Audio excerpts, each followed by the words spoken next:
وبركاته. من ورشة أبو تحسين الهندسية. عندنا نظارة 10 يشتغل، هذا رقم 4 واقف ما يشتغل، بستم بي مس فاير رقم 4.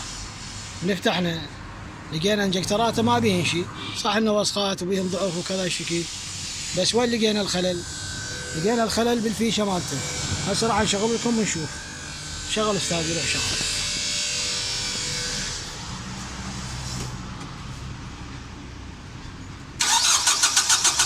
هذول ثلاثة يصبن.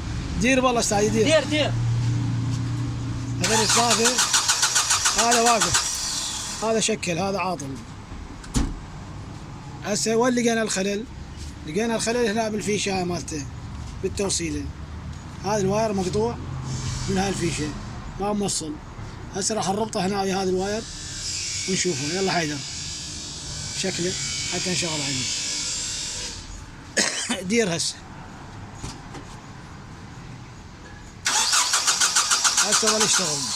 هسه رجعنا 4 سنين يشتغلن طبيعيات. راح المسفاير. هسه نقبط السياره ورا ما نبدل هذا الانجكتر اللي عاطل. والسلام عليكم ورحمه الله وبركاته.